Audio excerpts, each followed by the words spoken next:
الحمدللہ والصلاة والسلام علی رسول اللہ اللہم صلی علی محمد النبی الامی وعلی آل محمد۔ درس حدیث میں آج صحیح البخاری کتاب الزکوٰۃ سے ایک حدیث بیان کریں گے۔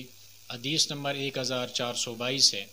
سیدنا معن بن یزید رضی اللہ تعالی عنہما روایت کرتے ہیں کہ میں نے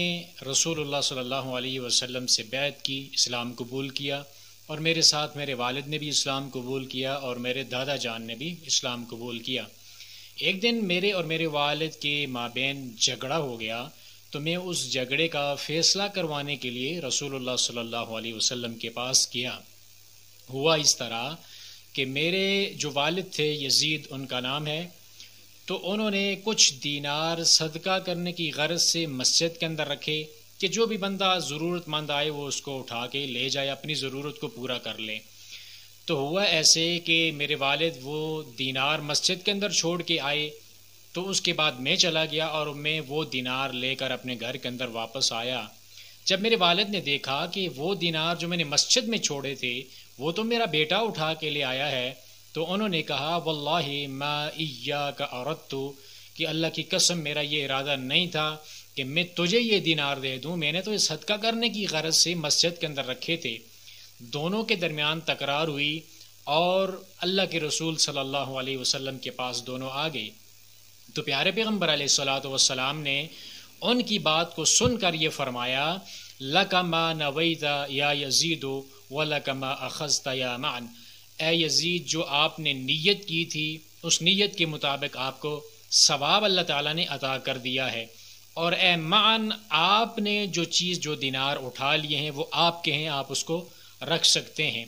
اب یہ حدیث، اس سے پہلی بات تو یہ معلوم ہوتی ہے کہ آپ کے جتنے بھی اعمال ہیں ان کا دار و مدار نیت کے اوپر ہے۔ اگر آپ کی نیت درست ہے تو اس عمل کا ثواب اجر اللہ رب العالمین کے ہاں ملے گا، اور اگر نیت کے اندر دکھلاوا ہے، دنیا کو دکھانا مقصد ہے، ریاکاری مقصود ہے، تو پھر نیک عمل کل قیامت والے دن بجائے اس کا ثواب ملنے کے وہی عمل آپ کے لیے وبال جان بن جائے گا۔ دوسری بات اس حدیث سے یہ معلوم ہوتی ہے کہ اگر اللہ کوئی آپ کو نعمت دے دے اور آپ کوئی نیک کام کر لیں، اپنے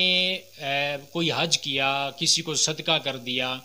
اور اس کا اظہار آپ کر سکتے ہیں، لیکن دل کے اندر دکھلاوا نیت نہ ہونی چاہیے۔ یعنی کہ اگر آپ نے کوئی نیک کام کیا تو آپ اس کا اظہار لوگوں کے سامنے کر سکتے ہیں، لیکن نیت یہ ہو کہ میرے اس عمل کی وجہ سے لوگوں کو ترغیب ملے، یہ نیت نہ ہو کہ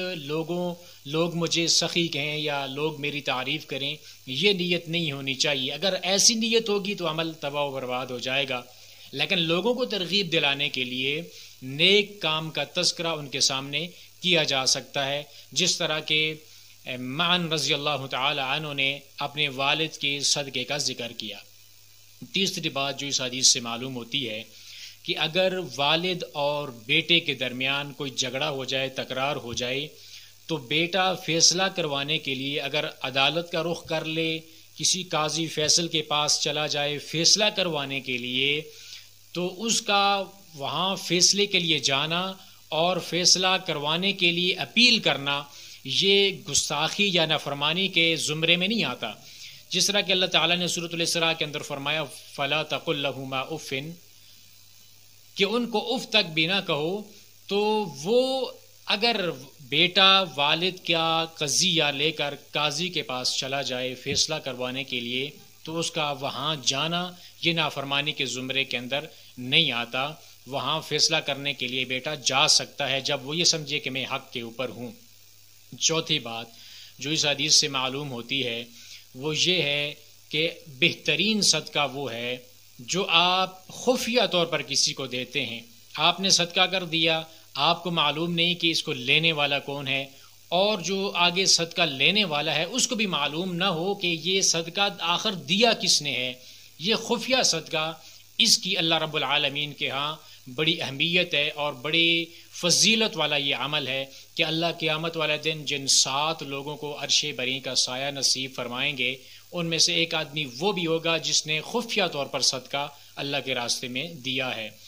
لوگوں کو دکھلا کر لوگوں کے سامنے تو صدقہ کرنے والے بڑے لوگ ہیں، لیکن اس صحابی کی طرح مسجد کے اندر رکھ کے آ گئے کہ جو بھی ضرورت مند آئے بس وہ اٹھا کے لے جائے، کسی کو پتہ نہ چلے دیا کس نے ہے اور دینے والے کو پتہ نہ چلے کہ صدقہ لیا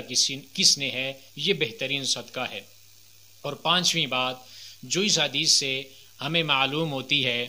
کہ وہ یہ ہے کہ اگر آپ کسی کو بھی صدقہ دے دیتے ہیں، اگر وہ بندہ جس کو آپ صدقہ دیتے ہیں وہ مستحق نہیں بھی ہے، تو آپ کا اس کو صدقہ دے دینا، نیت اگر آپ کی اللہ کی رضا ہے تو آپ کو اس کا ثواب پورا دیا جائے گا، ثواب کے اندر کمی نہیں کی جائے گی۔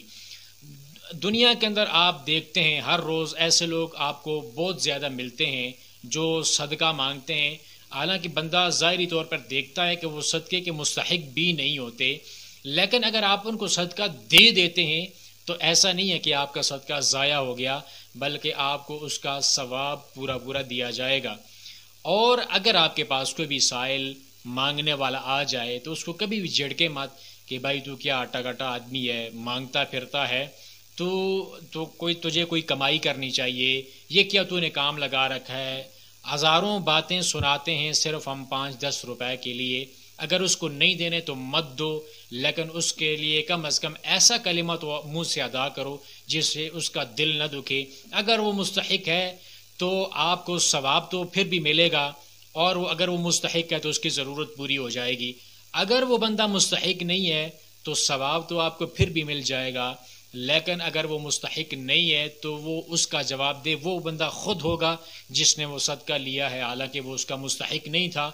آپ سے اس کے بارے میں سوال نہیں کیا جائے گا، آپ نے اگر اللہ کی رضا کے لیے اس کو دے دیا ہے تو اس کا پورا اجر آپ کو اللہ ذوالجلال والاکرام کی طرف سے دیا جائے گا۔ انسان جب بھی کوئی عمل کرے، صدقہ کرے یا کوئی بھی نیک عمل کرے، تو دل کے اندر یہ نیت ہونی چاہیے کہ میرا اللہ مجھ سے راضی ہو جائے اور مجھے وہ اللہ اس کے اوپر اجر عطا کرے، قیامت والے دن مجھے اس کا بدلہ اللہ رب العالمین اور بہترین صلہ عطا کرے۔ ہر عمل کے لیے انسان کی یہ نیت ہونی چاہیے۔ اللہ تعالی ہمیں احادیث کو سمجھ کر ان کے اوپر عمل کرنے کی توفیق